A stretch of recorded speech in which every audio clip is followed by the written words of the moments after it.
So welcome. Welcome. Welcome to Instrumental Breakthroughs, everybody. I am your host, Daniel. I am the Program Director of Tam Psychedelic Integration. We offer integration coaching virtually and worldwide. If you want to support the show, you can go to our Patreon page or tamintegration.com, donate. We also are co-produced by Deadheadland, which is the most happeningest place on earth. And we encourage you to support them too. And I'm really happy, honored, grateful to be able to welcome my guest today, Tony Moss. Tony, thanks for coming. Thank you. What a pleasure. Yeah. Indeed. Tony, you're a medicine practitioner and a musical practitioner, and we're really excited to hear about how those two things intersect. And I'm wondering if you wouldn't mind just, an introduction to your level of interest and comfort. Well, I'm predominantly a musician, an artist, in really all areas of my life. And about 27 years ago or so, I was introduced to plant medicines, specifically ayahuasca. And at that time, through the Santo Daime Church. And it had such a profound impact on my journey and really my entire community that I knew that I wanted to be a cheerleader and a public advocate for what is now the language you're using is the decriminalization of all plant medicines. So I've traveled, all over the world, working with that medicine, studying ayahuasca, and in places where appropriate, training and learning to lead ceremony. So my life right now is pretty consumed with either plant medicine advocacy or music, what now is called medicine music. We didn't have any of this language back when I started, but yeah, I'm considered now most popularly known as a medicine musician. Yeah. Right, which is a really cool, interesting subgenre. Yeah. Do you want to tell us about how that works? So it's an interesting phenomenon.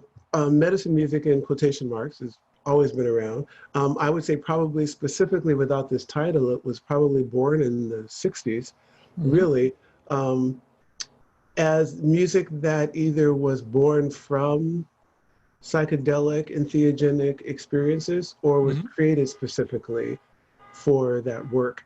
So you could say, all probably indigenous ceremonial tribal music would now be included in medicine music, but we didn't have a quote unquote genre for it. In its worldwide popularity, it's now considered medicine music. Yeah. Right. And you're saying, and even in America, you mentioned the 60s. So we're talking about things like the Grateful Dead and Jefferson Airplane as well. Oh, absolutely. Even though it never would have been, those words never crossed anybody's lips on Hate Street in the Summer of Love. Yeah. Yeah. That's a great example, because a lot of people would say, well, what's medicine music? It could be anything. Well, that's the point, really. I say it's music that is, as I said, either born from the psychedelic or entheogenic plant medicine experience, or it's created by musicians because they know that it will work in those situations, right? But it also crosses, if you're, home and depressed over a long period of time, like a lot of people have been during the quarantine, and then you find a particular song and music that lifts you out of that, technically at that point, that's medicine music because it's medicine for you, right? Whether it was intended to be or not. And oftentimes, practitioners of either psychedelics or plant medicines will choose certain pop songs because in the context of therapy, psychospiritual therapy, they absolutely work as medicine music, right? Yeah. Right, it absolutely does. And so this is an interesting phrase, an interesting word that I'd love for you to pull apart for me. Works. Yeah, so the concept of works as opposed to ceremony, ritual, or therapy actually comes from the Santo Daime because they refer to their ayahuasca spiritual practice when they get together as works. And the reason is because it's work, right? And anyone that has worked with plant medicines, particularly outside of the experience of just psycho-spiritual exploration or tripping, it is a lot of work. Yeah. To kind of dig through the subconscious or go into, trauma whatever it is, getting to the core of that can be really grueling. So they refer to them as, we're having, not a ceremony, it's like, oh, we're having work.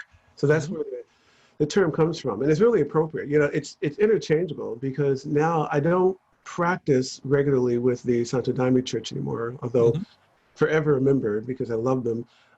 But we still occasionally, like when we were in Thailand, doing some ceremonies last year, everyone there referred to him as works because they had heard me kind of accidentally using that term occasionally. So yeah, people would say, hey, we're going to have a work. Yeah. Well, you were saying, but work specifically, I like that. And that's true. And I talked to a lot of people who I think sort of came into doing the work the way I did, which was accidentally. Yeah. I was sort of exploring, I was expanding, the phrase that I think I first came in contact with was like expanding our minds. Yeah. And that was supposed to be kind of fun and delightful. And it was, but then all of a sudden it was like, but what about all this crap that's keeping you in the way of having an even better time? And all of a sudden, which we I'm refer doing to work. as the shadow work. Yeah. Yeah. Well, go ahead. Well, one thing that you were saying is that the music in particular worked. You gave me the sense that you're talking about certain music works for certain work. Yeah, for sure. That's one of the interesting things about plant medicine is how,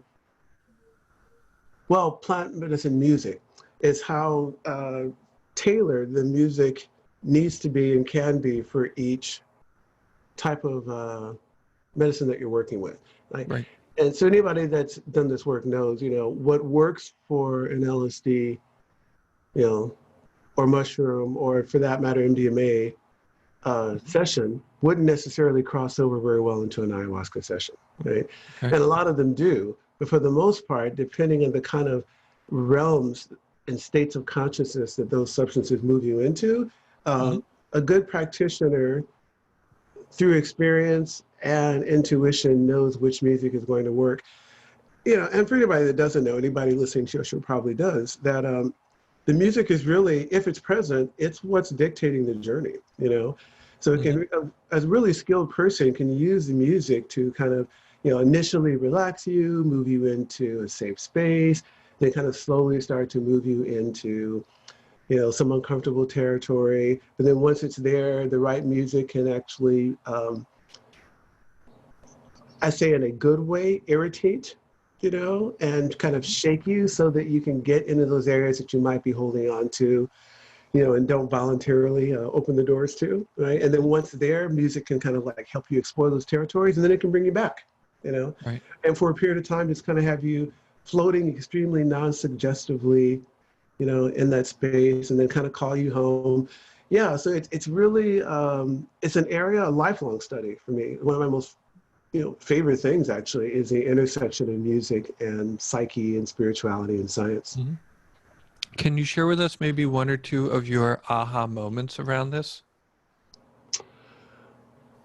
I think, my initial experience and kind of inspiration that I knew I wanted to work with music in conjunction with psychospiritual work with plant medicines really came from the sharing circles, the integration circles that happen post ceremonies, or at least good ones, because there should be some integration.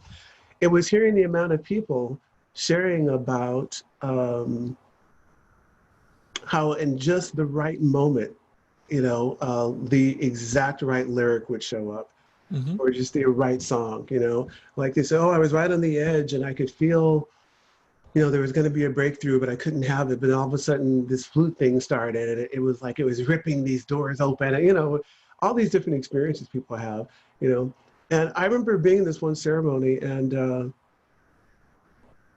the room was kind of stoic, you could definitely tell that people were in their journey, but nothing particularly dramatic or significant seemed to be happening. And then the song comes on, and the lyrics were, the chorus of the song, after a beautiful intro, was, "Dear me, I forgive you." And the room started bawling. Yeah, one person kind of, and you could tell that there was like all this stuff kind of brewing, and clearly people were like probably in the space of doing some self-reflection and maybe not too happy about what was coming up. And then in this song gives you permission to forgive yourself, you know? Yeah, and I remember in that moment, you know, for me too, thinking like, well, do I have something that needs to be forgiven? Oh yeah, then it all comes flooding out, right? Right. Like, oh, of course you do. Yeah, so it was just it was one of the early confirmations of, and that song was by a beautiful friend of mine, Dylan James Burns / Tara, who's transgender. And hearing the power that it wasn't that I wasn't writing and creating music for ceremony space by then, but I remember in that moment really keying into the power of the lyrics and how mindful we want to be, basically, about that. Yeah, understanding that it's like, you know, the song becomes like part of your pharmaceutical kit or, you know, a secret weapon that, you know, in just the right moment, you can like lay this track out, right? And then bam. And then, by the way, it's happened just about every time. Every time I've ever played a recording of that song in a ceremony, at least one person has the big breakthrough. Yeah. Right. Yeah. That's good. It always does what it's supposed to. Were you playing music before you started doing entheogenic work? Yeah. So I come from a long line of musicians and singers. So my mom was, she and her sisters were known as the Stovall sisters. And in the late 60s, early 70s, they were famous backup singers. So a lot of the classic songs from that period, it's their voices that people are hearing. And the one that's most notable is Norman Greenbaum's Spirit in the Sky. Most of the audience would know. Yeah, the female vocalist that you most hear in Spirit in the Sky is my mother, actually. Oh my God, I get goosebumps. Yeah, you know, the interesting thing about that is because that song is like one of the most used for like soundtracks. And so, you know, through my experience growing up was like going to see, for instance, a movie Contact, you know, for the first time. And I'm with a few friends and we're in theater watching that. And there's this scene in Contact where they finally built the rocket. And there's this whole kind of festival, dead-looking scene that is unfolded around the launch pad. And as the montage is moving through that scene, you hear, "When I die and they lay me to rest, Spirit in the Sky." And I'm like, it's my mom, she's in the movie. You know, that's one of my favorite movies to give to my integration clients. Oh, absolutely. Yeah. Wait, why for you? Because although the rest of the film, as you know from watching it, is really a setup for the journey that she finally takes. And the way that it's captured is so beautiful because she's not moving through space-time, actually. She's moving through like a time dimensional like shift or something, right? And then the way that it happens is very accurate to entheogenic and psychedelic experiences that many people have had. Right? I remember watching that, my friends and I are thinking like, whoever did this has been where we've been, right? Yeah, it's done so beautifully. Yeah, so the entire film is set up for this beautiful like one moment. And I also love that when she meets the quote unquote alien who is appearing to her as her father, I think one of the most beautiful moments in that film is when he says to her, like, you would think it's going to be this huge message for all humanity and, you know, we're now coming to meet your people. Instead, he says something like, this is the way it's always happened, one person at a time. Right. You know, waking up, basically. Yeah. So yeah, for me, that's why it's in probably the top 10 of all experiences that I think people that do psychospiritual work can relate to. Yeah. One of the things I really like about it is that he talks to her in her own voice. Exactly. You know, she shows up on like a beach that she's comfortable in, and it's her dad.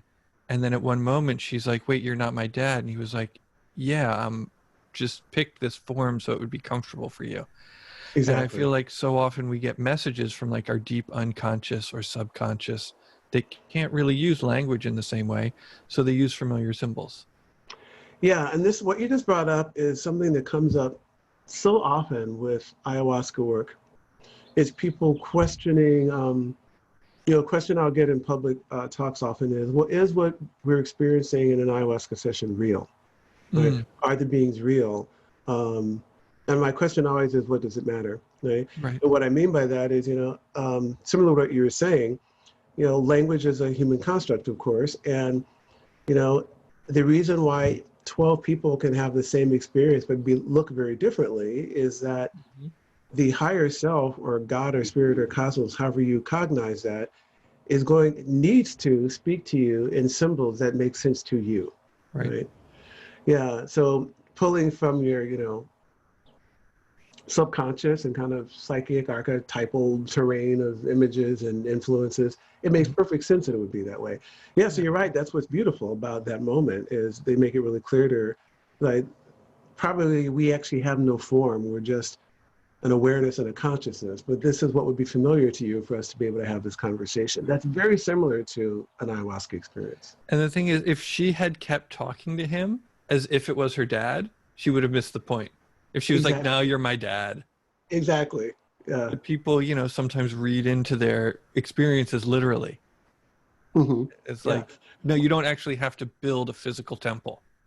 It's like, Yeah, and that's just something that comes up as because you do this work and integration work often is people challenged by messages they receive Mhm. and wanting to know how to act on them.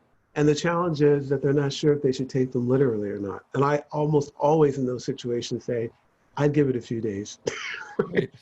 Like if ayahuasca told you to, quit your job immediately and move to Alaska, and start working with the Inuit people or something, I go, I'd wait on that, right? Because it Well, I could mean, be something else is coming up, and those are the symbols that are being used. well, and also we have it when natural parts of ourselves have been repressed for so long, it's Hmm. only natural that they would go to the extremes. Yeah, It's yeah, like, okay, you want to like connect more deeply with nature and indigenous wisdom. Great. exactly. Yeah, that's exactly the way I uh, help people to interpret what's happening. It's like, Mhm. well, if the true message is that you're unhappy and feeling, you know, um, limited in your life, what you actually want to do is travel, meet indigenous people, and like you said, maybe connect with nature, which could look like anything and at any particular time period. It doesn't necessarily mean quit everything tomorrow, sell everything you own, and go to Alaska. Right. It's like, when's the last time you went camping? Exactly. Yeah. You have to start with that. Yeah. Like a walk in the park, perhaps. Right. Yeah. Um, yeah. And that's one of the challenges, of course, with ayahuasca or any psychospiritual work, that particularly when it's really intense and visionary and kind of out of body. As you know, it's all about the integration and what aspect of what you experience can be integrated into your life in some practical way. Hmm. Because the other things that are happening just happen by themselves. And I share this all the time. You know, oftentimes people will have a really dramatic experience. And as I'm sure you've experienced, they'll say something like, well, this is going to take me days to process. I can't even figure out what happened. In those cases, I say, actually, you don't need to figure out what happened. It's just going to take days for you to realize, wow, something has shifted, Right. right? Yeah, either I feel lighter, or my depression's gone, or I'm feeling more connected. Whatever it is, isn't always concrete. And I would say actually it's seldom concrete and directional, like you should tomorrow do such and such. Instead, you just notice that there's been a shift in your consciousness or perception, more likely. Yeah. Right. Yeah. I mean, it doesn't make much sense to go back a week later and go digging around in your bucket. Yeah, it's like, what was that thing? What was that thing she was like? If I could just get that thing, Uh-huh. right? Yeah, Which is also, maybe. a fascinating lesson in just like impermanence, because we Oh know that like things change, but on the outside, but it's always tough when it's like our thoughts. yeah, It's like, wait, what was that? What was that? What was I thinking of? It's like, they yeah. keep coming though. Many, many years ago, I did the landmark forum in LA, like a lot of my community at the time, and I remember I was assisting, and one of the landmark guys asked me to go cut some papers or something in some particular way. So I do this whole thing. I spend a lot of time doing it just right, and I come back, and then it turns out he didn't need it, and I was really irritated. And Mm. then I said something to the effect of like, "Well, you just said to whatever," and he looks at me and he goes, "Well, conversations disappear." And in that moment, I completely got that distinction. It's like all of us have this tendency to hold on to even a thought that we had. And you're Mhm. really trying to ruminate on it and go, what was that thing? What's that? It's just gone. Mhm. Yeah. Well, it's also Impermanence even interesting. of our own thoughts. Yeah. Well, and also what I'm thinking of is how we are so attached to our activities being practical. Like in a capitalist material world, is like if I'm not doing an activity that's going to make me money, then what's the point? It's like Exactly. I did all this work and now it's not fruitful for some reason. Yeah. Yeah, a lot of people over the years I've worked with have struggled with what you just brought up. It's this idea that one of the reasons they're feeling down on themselves is that they're not, quote unquote, being productive. Like, why would I want to waste time doing that? There's something productive about it, you know? And really missing, well, first of all, you're missing, the 101 of any spiritual truths, which is presence, and just doing for the sake of doing. And the other is, yeah, this idea that you don't realize how, using popular language at the moment, how much your brain has been colonized, right, by a capitalist kind of mindset that your purpose of your existence is to produce and to be doing something productive at all times. Otherwise, there's like anxiety and stress that you're not like making it, right? Yeah, it's a fascinating, which of course the indigenous people is one of the beautiful things I think Western people get when they travel. It's not just how beautiful, Thailand or Bali is. What you're really moved by is how good it feels to just kind of go through your day without the pressure of needing to produce and do at all times. Most indigenous people, at least in South America, who I'm most familiar with, although they're certainly very busy like making life happen, but there's a whole different pace about it. There's not a stress and anxiety over needing to be productive at all times. Right. Now, to what extent do you think this productivity we're talking about is assuaged by doing the shadow work? Like, to what extent is our productivity, well, on one hand, right, it's this need to survive that is or need to survive and consume at the level that is dictated by our culture. Exactly. But also, to what extent is it a distraction from the fact that we're in unbearable pain? Well, so much has been written and philosophized about this, and I believe it's one of the foundational truths that goes overlooked. It's been said in so many ways, but I remember once being in a satsang with Gangaji, I believe.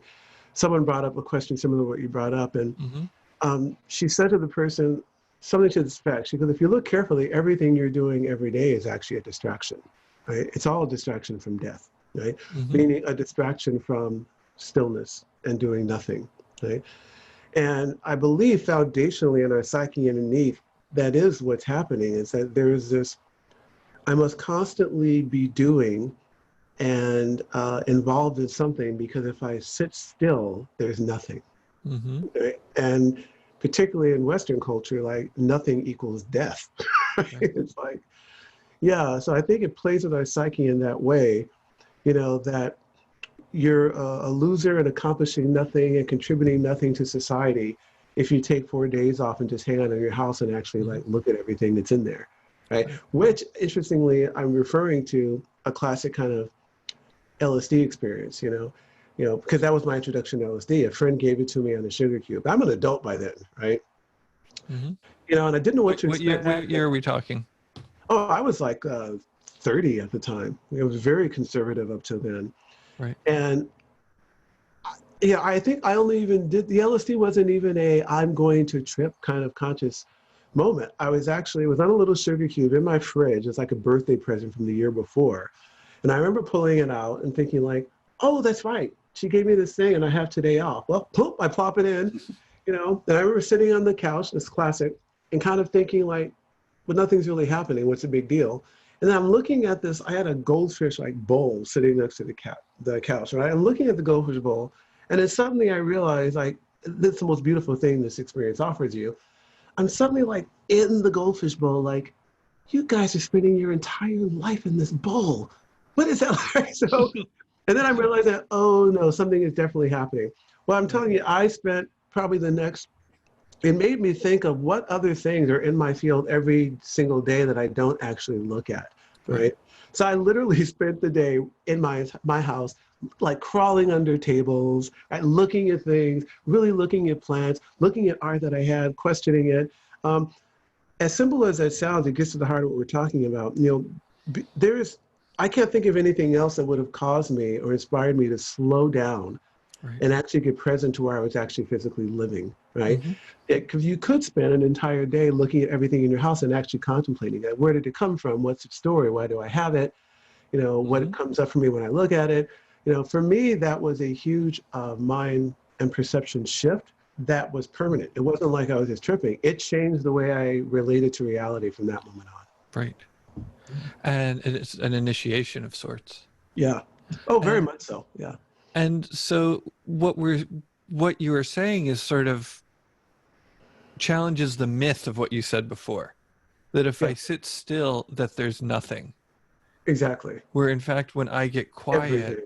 an entire universe of like sight and sound and wonder and mystery starts to arise. It That's just the so happens that there's a cake of terror that I brought with it that I have to get yeah. through. It's similar to what you were talking about earlier. The treasures that are on the other side of this work Mm-hmm. are so simple. It's like, sitting 20 years with a guru on a mountaintop, and all you'll get out of it is actually like the complete awareness that you're sitting on the, the mountaintop. Or the chop wood, carry water. Koan is the best one. What do you do before Right. and after enlightenment? That's exactly what that is. It's like the fear of nothing, is fascinating, because when you actually get to nothing, the entire cosmos opens, right? So beautifully, where you Mm-hmm. can literally see, Blake's poem, to see the world in a grain of sand and heaven in a wildflower. It's literally like that. Yeah. I'm just enjoying it for a second. You just sort of made me think, when you threw out chop wood, carry water, you made me think of first there is a mountain, then there is no mountain, and then there is. Right. Yeah. And one of the things I really like about that is that they don't even reference the mountain in the third part. Right. It's just, then there is. There is. Yeah. Yeah. And that's the beautiful, I would imagine on a grand scale, all of the esoteric, at least spiritual traditions, are about nothing, right? About reaching the state of no mind, meaning transcending your alert, problem solving brain consciousness, naming everything, analyzing everything, which is always just an overlay, like your story and filters of the world is what you're actually engaging in. Mm-hmm. And then psychedelic, psychospiritual, and plant medicine work can bypass that and bring you into the nothing that you deeply fear in the most profound way, and realize like, oh, this is all just my story. I don't think I've ever actually looked at the flower. Maybe I've never actually looked at and perceived my hands as a result of billions of years of evolution, right? And how miraculous just that alone is, Yeah. I think it's what's underneath the Buddhist, teaching that, that we die 1,000 deaths, or that you can't really live until you face death. And that's what they're referring to. It's like, you're not really living a full life until you face profoundly your mortality and the idea that your physical form is impermanent, because then you can really go for it. Right? It's like, see how miraculous this is. Like, live it fully. Even in, I love Rumi's poem, The Roadhouse. It basically, the translation of that unpoetically, it's like seeing your life and your consciousness as a roadhouse, and all guests are invited. It's like weather, different types of people. It's like a depression comes, an anxiety comes, a profound moment comes, excitement comes. You welcome it all, right? Because that's the beauty of the human experience, is that you get to have those things.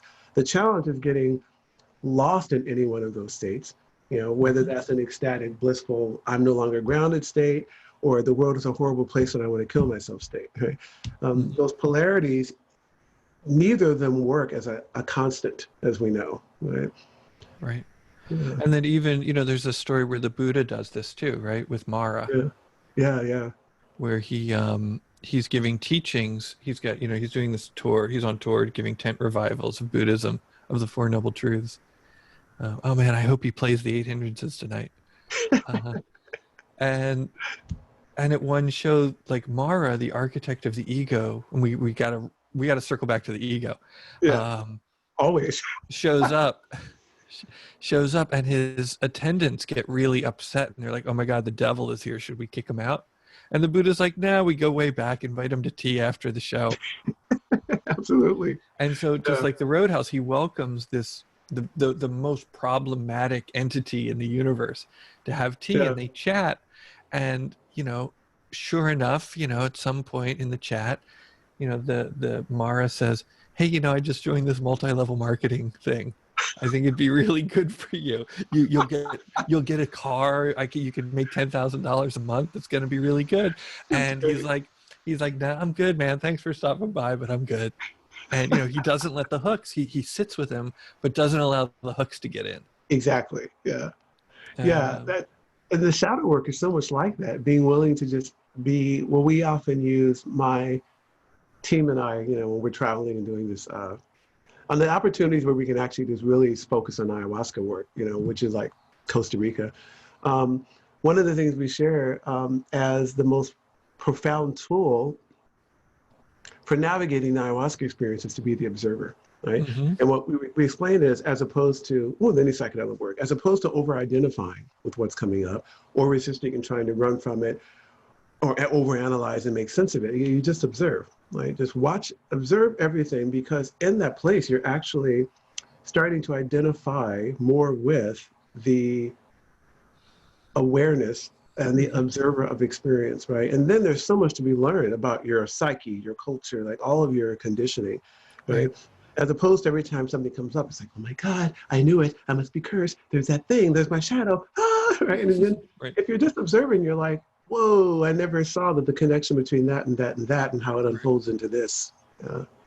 Right. Well, that thing that's freaking out about the shadow is also the shadow. Oh, absolutely. And It's again, like, one of the beautiful ironies, mhm. right? Which again, you don't see it if you're giving it, one of the things that shows up, I think, in a lot of maybe fairy tales and probably folk tales, they're very related, as you know. It is this idea that, what you fear, and that shadow thing you're running from only has power because you're giving it. Yeah. You're giving it power, And Churchill's famous, fear is the only thing we actually have to fear. Mhm. There's certainly real life fears and concerns that help keep us alive, like there's a train coming, get out of the way, right? Mhm. But most of the fears are actually just our fear of the fear itself, or, our concern about the shadow is the shadow, as you were just Mhm. saying, Yeah, when it's just met, like you said, the roadhouse, is everything's welcome, right? This is Right. my whole journey is my perception of reality, and oftentimes my own psychic terrain. And I feel like the only tragedy in life probably is an unobserved life, right? Yeah, like Mhm. missing the opportunity to just look at your whole trip and that moment that a plant medicine or psychedelic journey can give you, where you suddenly pause and you're observing the entire thing. And some people say the theater of God. I love that expression. Yeah. Oh, that's a good expression. Yeah, I heard it once many, many years ago, probably again from Gangaji, but I remember that moment really hearing it, right? Mhm. And then recognizing everything as, if there is one all-pervading underlying consciousness, which now we can even see as space-time itself, or like Nassim Haramein says, maybe just an information transfer, an ongoing conversation, right? Sure. If we can see reality from that perspective, then yes, the whole thing would be the theater of experience, the theater of God. Yeah. And that's really nice because, but one of the things I come across, trying to teach people meditation and stuff that's going to help them to deal with this sort of thing, is that there's a big push. There's been this big monastic tradition that gets in, where it's Mm, all of this detachment and detachment and detachment, and trying to sort of tune people into, we're not actually detaching, we're connecting, exactly. right? We're Yeah. connecting to we're trading up. It's not that we're not detaching um, from our hatred in face of nothing. We're not Right. detaching from like our greed in favor of nothing. We're trading up to that presence, right? Yeah.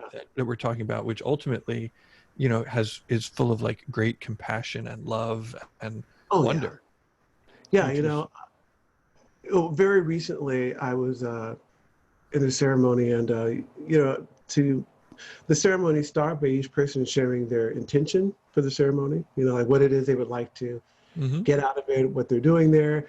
And this probably 30-year-old white guy said that his intention was to delete the ego, right? And the people in the room that had done this work a lot all kind of like laughed, and he kind of had this funny look on his face, like, why is that funny? And I looked over to him and I said, good luck with that. Mm-hmm.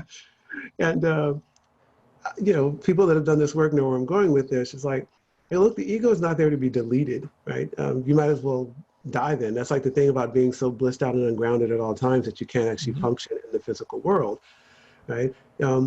If there is any quote unquote purpose Mm-hmm. ultimately for life, why am I here? I'm like, well, it's to be here. It's to have the human experience, right? I don't think it serves you to spend your entire lifetime trying to not be human, right? Mm-hmm. You want to transcend the limitations of that, certainly, in terms of like consciousness. But to actually dive in and be present, I said, a better language might be to transcend the ego, certainly, or to become the master of one's own, mind. But the idea that you would delete the ego, as we've all heard, that was one of the misconceptions that came about mostly through kind of the New Age movement. A lot of deep, profound, ancient spiritual teachings got a bit twisted, and that was one of them, like that your goal is to have no ego. Right.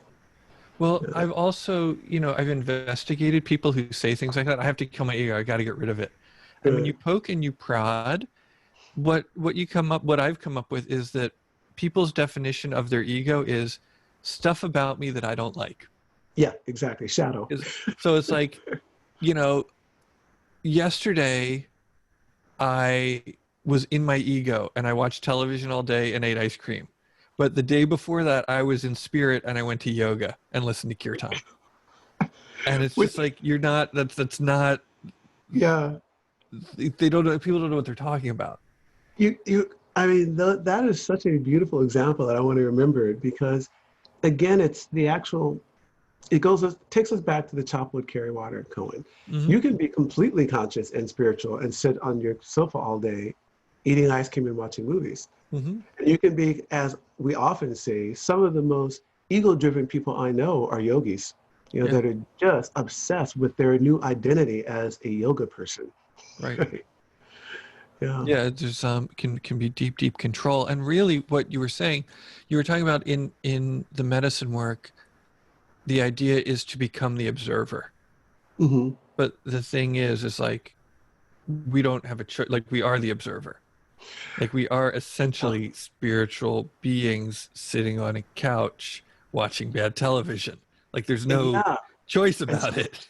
Sometimes really good television, but yes, I think that's the irony again. Again, it goes back to the chop wood, carry water and the mountain. Mm-hmm. Like they nailed it. That the irony is that if you get really present and have a completely out of quote unquote body enlightening experience, what you'll find is that you were here all along, right? Doing the exact same thing you've been doing, but now what's identified, what's watching, right? Your attention is just now on what's watching what, right?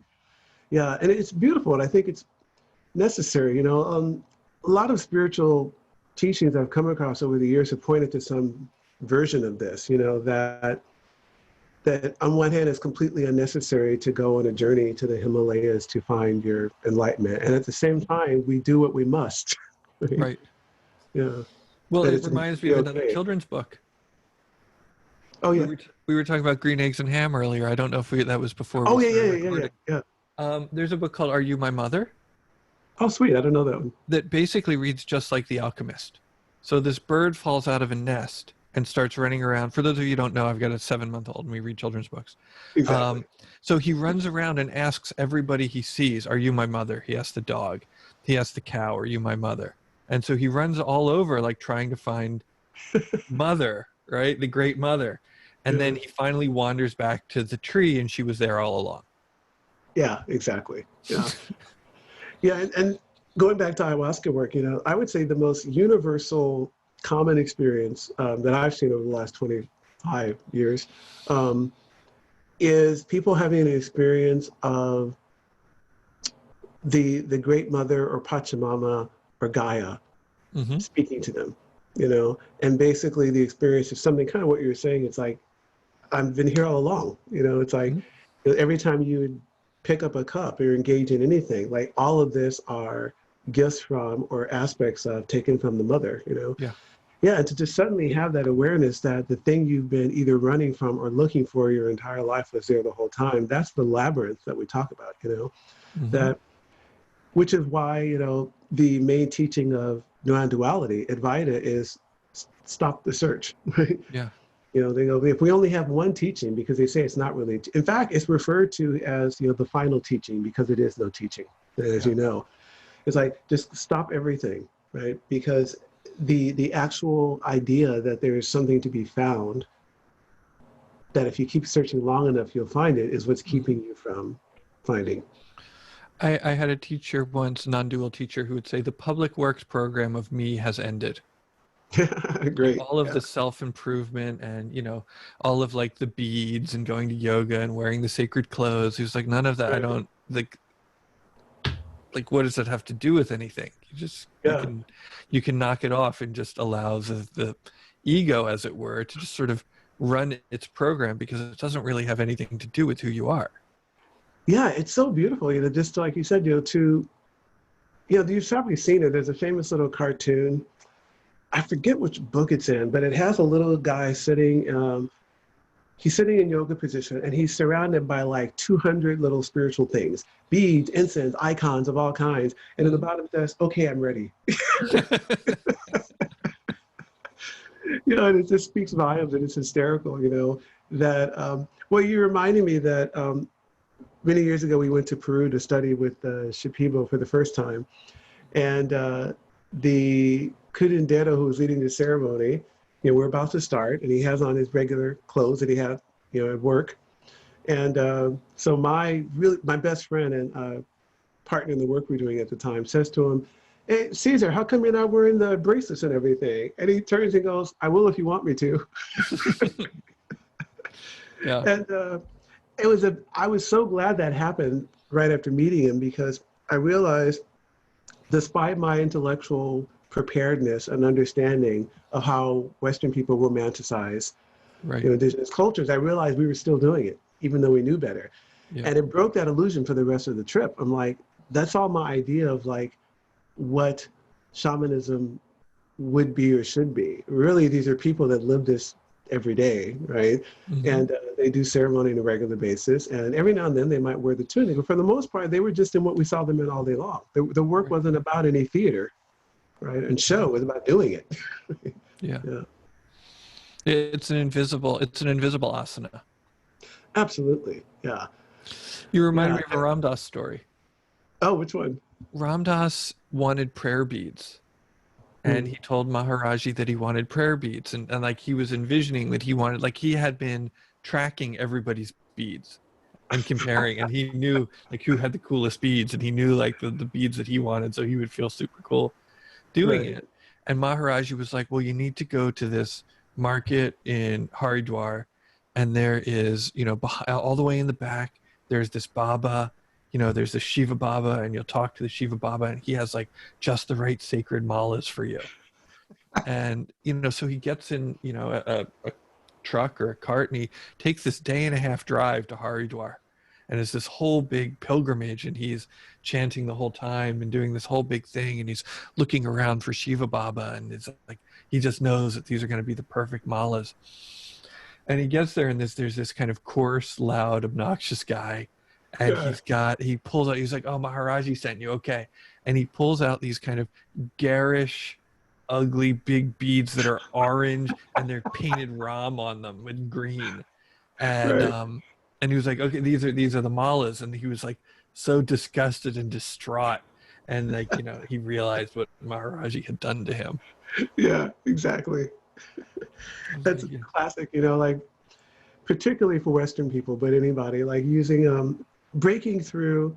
It takes a moment like that for you to see the absurdity of the mind and the wanting to validate yourself from the outside in, right? Yeah. And we do that also with spirituality, you know? Yeah. Like the picture I was just talking about, the guy surrounded by everything. And he's like, okay, I've got all the spiritual gadgets now. I'm ready. Ready Yeah. for what? Yeah.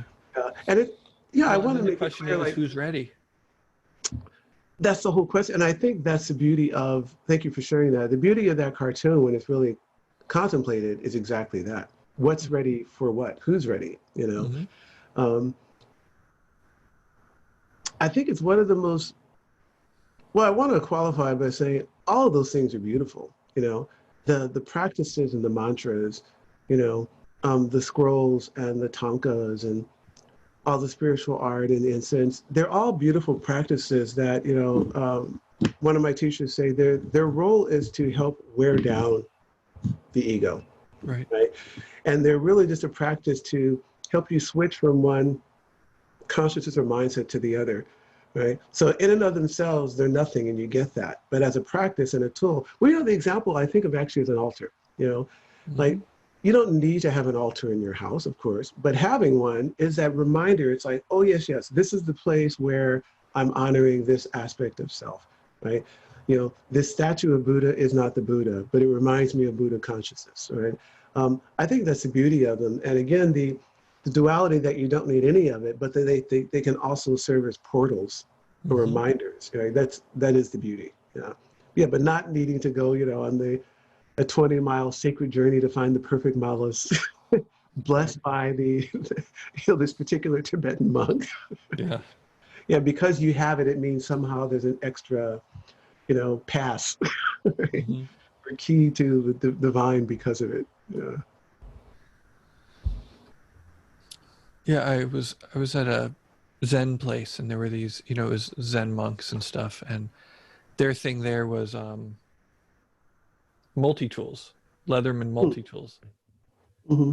He was like, we don't have anything else. This is like the only thing we have to nerd out on. This is the only thing we have for like status and influence is our Leatherman craftsman tools. Oh, that's great. Oh, wow. Yeah. Yeah. So, do you have any projects coming up or anything like that going on? Like, what is really, you said you were doing some decrim stuff. Is there anything else that you're working on that's really interesting to you? Well, like everyone else, so let me back up. The main thing I do with all of this work, because, the psycho-spiritual work is illegal in the United States. You can't do much of it, if any. We started, my friends and I, that were really moved by this work, a nonprofit called I.AM.LIFE, I.AM.LIFE. I think the website is IamLifeProject.org. And the idea was to take ceremonial experiences, the structure of them, into public spaces, right? Where anybody could come. And one of our criteria is always that if my mom can't come to this event and basically get it, then we're not doing it right. So it follows the same structure of ceremony. There's like, an invocation of some kind. Instead of taking a plant medicine, at least a psychospiritual, one that induces altered states, we serve cacao, which technically does that too. Or there's guayusa tea, so everybody can enjoy that. And then there's always typically an indigenous person sharing a prayer or music. And then we showcase contemporary medicine music artists, a wide variety, everything from like hip hop rap to, a violin player, like everything in between. So I was consumed with being an event producer of that and other types of related events, all pre-COVID, of course. So now there's just a lot of time. So what I'm mostly doing is preparing the next set of events. Obviously, a lot of online things. We did one song called our concert called Love Songs, really beautiful.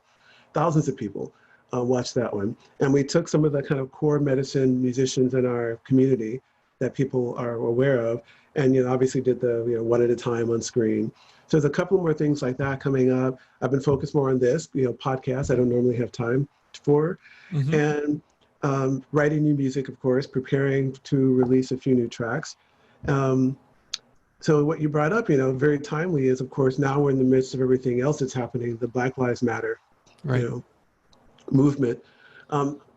Nobody saw that coming, right? I mean, the interesting thing is it's one of those things that we did see coming for decades, right? Eventually, one of these sparks is going to hit and the blaze is actually not going to like smolder out, right? But now we're in that, and I've been encouraging, which brings up actually a perfect segue, probably the last thing we'll talk about, is a lot of people have written me asking things like, what is the role of a spiritual person, particularly following a non-dual path, right? Right. And I'm sure you've gotten a lot of this in your work, you know, and my basic response to that has been something along these lines. All of these spiritual rock stars, I'll say in quotation marks, the ones that we know of, that are famous, you know, Jesus, Buddha, Martin Luther King, Gandhi, none of them were pacifists, right? Mm-hmm. But we know them mainly because they were radical, right? Yeah. And at least in the case of Jesus, you know, Martin Luther King and Gandhi, you know, it was where their spirituality met politics and social unrest and movement is what got them killed, right? Crucified, right? So what I'm saying to people is, you know, you have to be true to your nature, or a phrase we're using a lot these days is your dharma, you know? Mm-hmm. If your authentic expression or response to what is happening is to be on the front lines, you know, and directly in conflict and confrontation with forces like, let's say, the police force, Mm-hmm. then do that, right? It's like Arjuna on the battlefield. If you're not feeling that and your call is to, you know, take care of the people doing it, or add counsel to the people doing it, hold space for it, to be signing petitions, to add money to organizations doing the work that you don't feel you can do yourself, all of it is still participation in history, you know? There's no doubt about it that underneath the quote unquote social unrest happening is that it's spiritual, clearly, right? There is a unrest, right? That the collective consciousness has had enough of a particular aspect of this story, of this, we'll call it Maya that we're in. And I go, yeah, of course you want to participate in that. And you're not somehow, I'm very interested to hear your take on this. You're not somehow in conflict with non-dual teachings by participating, basically. Mm-hmm. In fact, you're quite in harmony, right? Mm-hmm. So, what's been your experience of that so far, and particularly being white during this time, One of conceived the or perceived as? Right. Well, one of the things that I think is very important, something I sort of remind myself of and talk to other people about is, well, and I'm so glad the universe is built like this, that Yeah, there is a Newtonian physics and there's quantum physics. yeah, And in our inner spiritual work is sort of quantum. And then the mhm, social realm is Newtonian. yeah, And so if I'm doing spiritual work and I'm recognizing, oh my God, I create my own reality, right? Or even as us as friends, we're rapping, you know, and you're like, oh, right, you know, I'm trying to do this. And I was like, well, man, you know, Tony, you create your own reality. Like that's different than telling that to somebody who has been oppressed by systemic racism for absolutely, generations, you yeah, know? And so it's important to recognize that you can't just tell people, oh, it is what it is and go with the flow. yeah, You know, you can tell that to your friends who are doing okay. You know, exactly. your It's a friends like very, 80. it's a very privileged approach, yeah, to real world situations, yeah, And so, you know, if when we're doing inner work and we're taking, okay, like this is your day to sort of like own your shit, hmm, right? That's different than like going out into the world and like working to actively dismantle shit that's hurting people. right, yeah, And one of the things that I think is super wonderful about the inner work is that it increases our compassion so that we are more likely. One of the most remarkable things about us as humans is that we actually find it intolerable that other people are treated badly. yeah, Like that's really cool. And yeah. so if we're I'm doing glad you work, brought go that ahead. up. Yeah, just that whole idea of the mirror neurons, and that there's an evolutionary advantage to that, that we can empathize and feel others' pain almost Mhm. as if it is our own. Like that's no mistake, right? Yeah. Yeah.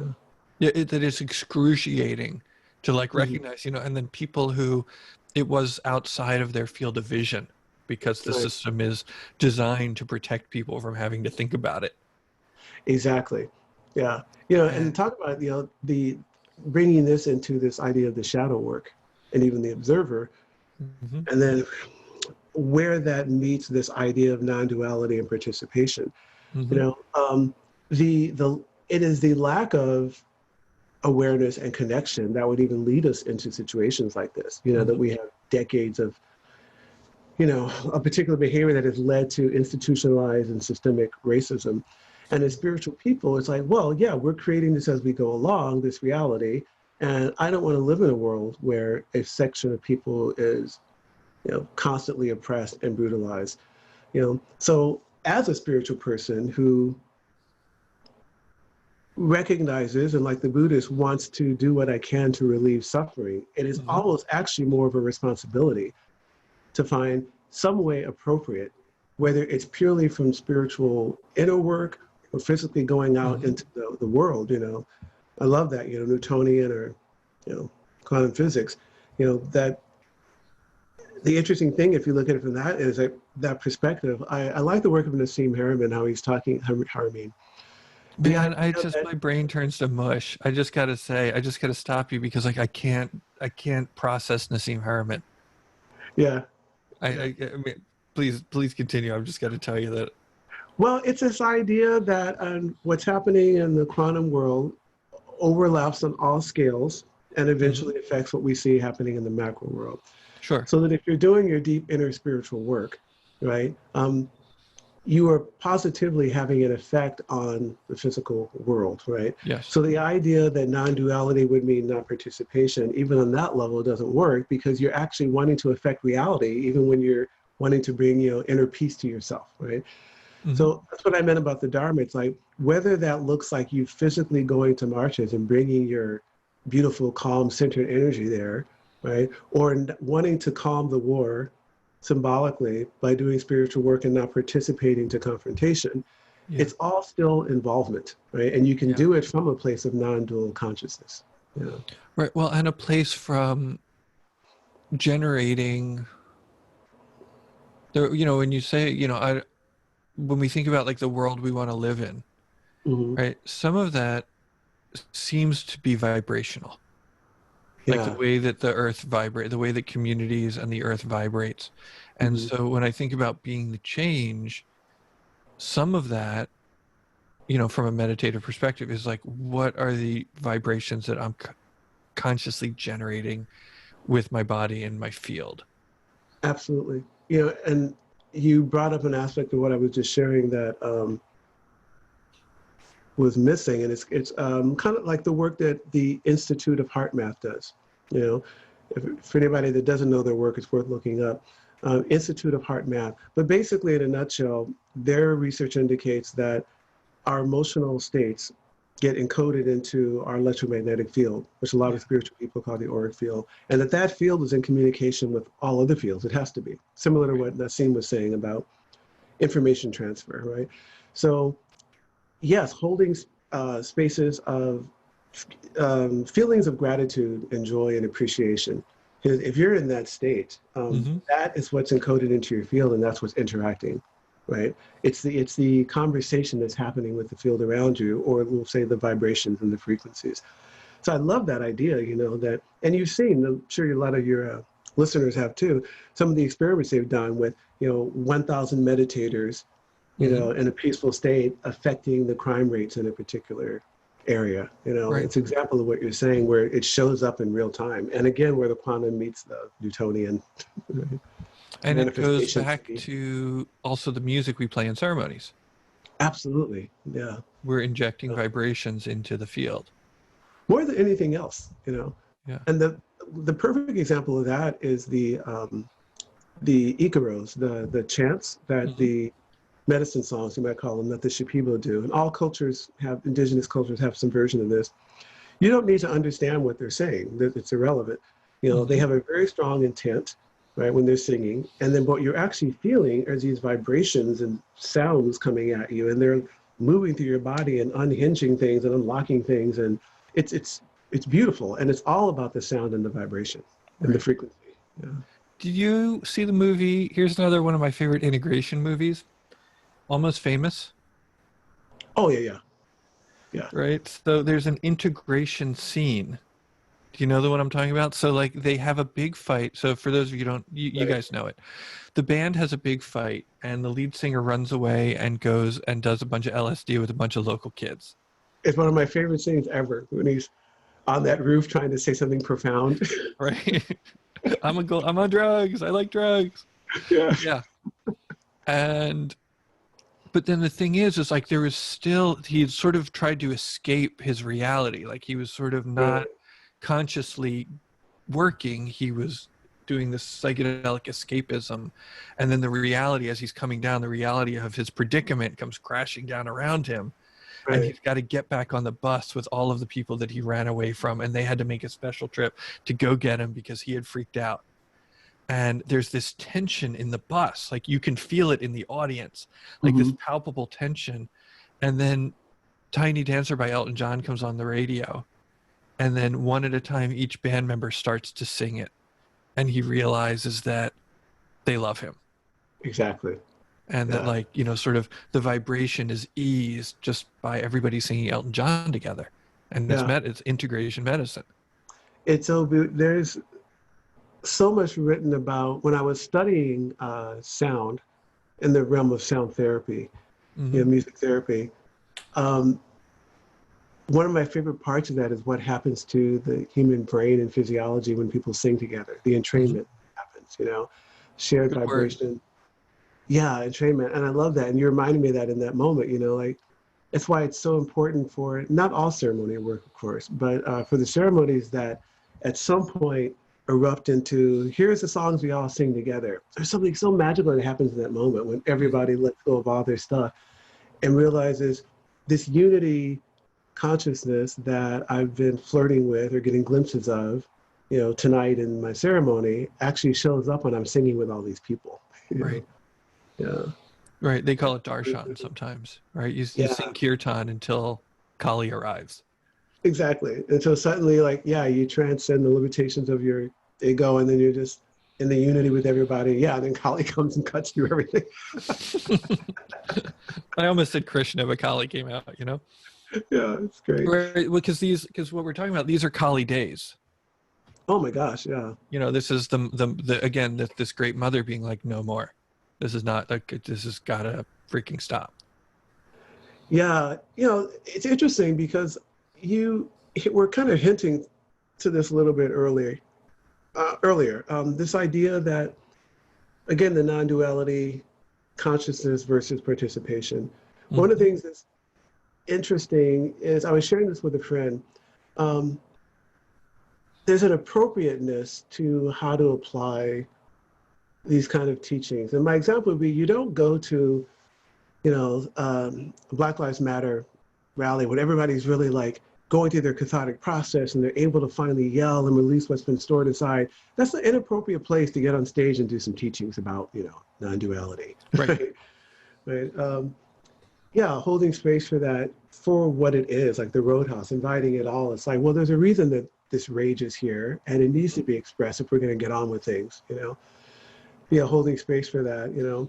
And so all the different aspects, we'll call them the aspects of the Buddha, you know, the loving compassion state, you know, the Kali state where you just want to like cut through everything and say, okay, look, you guys, you're now completely an illusion, and you moved from protesting to destroying unnecessary things, whatever it is, right? Yeah, we have to bring all of those states to those environments. You know, I guess there's learning the discernment and the appropriateness of where your practices and teachings have application in the real world, or where they're, well, here we haven't talked about this yet, or when they become spiritual bypass. Right. Yeah. One of my favorite, and I was hinting at this before, I don't always know how to behave. Right. Exactly. Confused by normal social interactions quite often.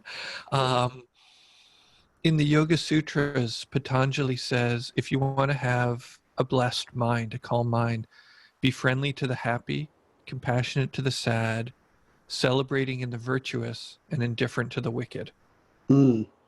And which doesn't necessarily mean do nothing in the face of wickedness, but like emotionally, it's like you don't get all wrapped up in it. Get wrapped into it, yeah. But the idea of being friendly towards the happy. So like if you're happy and I say something like, hey man, it is what it is, it's fine. Or, you know, oh, you create your own reality. But that's not appropriate. That's not compassionate to the suffering. Like if people are suffering and people are expressing their suffering, that you want to be compassionate to that. Yeah. It's like, what do you need? What's going on? How do we help you heal? Like, it's not like palling around. Yeah. We talked about earlier this idea of, the kind of new spiritual renaissance in the West took the form of what we now look back on and call the New Age movement. Of course, it's expanded and, broadened since then. But sometime during that period, there was a magazine cover, might have been Mother Jones or something like that, but it showed a guy, I'm vaguely remembering this, but the essence of it was there was like a guy suffering on the street in the gutter, asking for money. And there's a spiritual hippie guy walking by and he looks down at the guy and he goes, "Hey, follow your bliss, man." Right. Yeah, this idea that, hey, this is all an illusion. Your suffering is not real. And I'm just, going about my business. And it's like, no spiritual teaching teaches that actually. It's all about the compassion. Right. Homelessness And is just needing like, the suffering. homelessness is one Joseph Campbell book away from being solved. Right. Absolutely. Yeah. Yeah. Well, thank you so much. It was a delightful conversation. It's good to get to know you in this way. Indeed. Yeah. We'll have to have you back sometime, or, figure out another thing. I do wish you all the best with the Life Project. It's called I.AM.LIFE. I.AM.LIFE.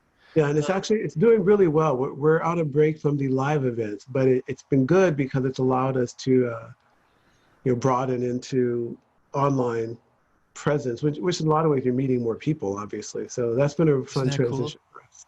Yeah. Isn't it cool to have people from like multiple different continents at the same event? Yeah. And I would tell you very quickly, the interesting thing about that is we focus, so the whole premise of our organization is connectivity. It's looking at the science and spirit of interconnectivity, like what that looks like. So for us, that obviously meant, bringing people together in live events so they can actually have a sense of connectivity. Obviously, what the quarantine has brought is that you can create just as, well, in a lot of ways, even more, this sense of connectivity by having, thousands of people all over the world in the same place watching the same thing at the same time. It's been kind of a revelation for me, too, that still works. You can still create a sense of, somebody just recently was saying that we shouldn't call it, social isolation, right? And social distancing,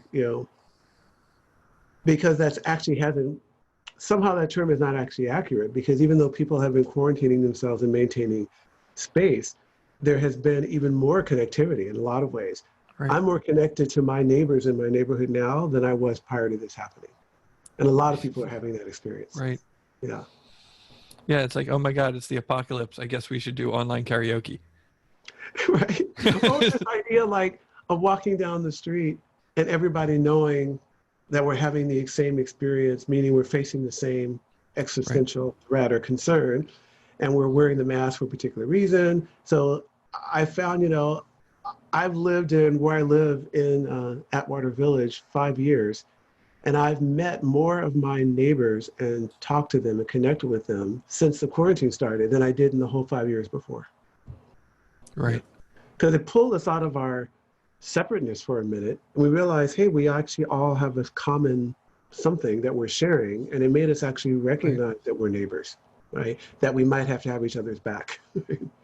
Right. So cool. So maybe a couple of links or where people can find you, or anything that you want to else you feel like plugging? The two websites I run are connected. There's one, just my own, for the work that I do, and it's Tony Moss, my full name, .me. That's TonyMoss.me. And then I.AM.LIFE.project.org. And both of them also link to all of our music, which is everywhere, but predominantly people find it on SoundCloud and Bandcamp, but it's on Spotify as well. Okay. Yeah. And I would say, what I'd leave people with is what I'm most about and what I'm most passionate about, and all of the subjects we talked about, is how that intersects and can be transmitted through music. And that's it's what I'm most passionate about, and what most of the work lands in. How do we translate this in music? Because that's such an effective way to transmit it, right? So if you're interested in even get to that. Well, given that we would have to have a concert or play the music, is probably appropriate. All I can say is, everything that we've talked about is in the vibrational structure and the lyrics of the songs that I either create or with the collective of musicians that I work with. If you look at the music or look that up, you'll find all of these conversations coming at you in the form of music. Yeah. In the form of song. That's gorgeous. Yeah. Well, thank you so much for coming. Thank you. What a pleasure. Thanks for the invitation. Indeed. And again, thanks to Brian, who's sort of behind the scenes right now in Deadhead Land. Much appreciated. I'm Daniel. This has been Instrumental Breakthroughs. You can see the other episodes on Spotify, iTunes, Stitcher, and instrumentalbreakthroughs.com. Tony, you're the best. Much love. Thank you so much. Till the next.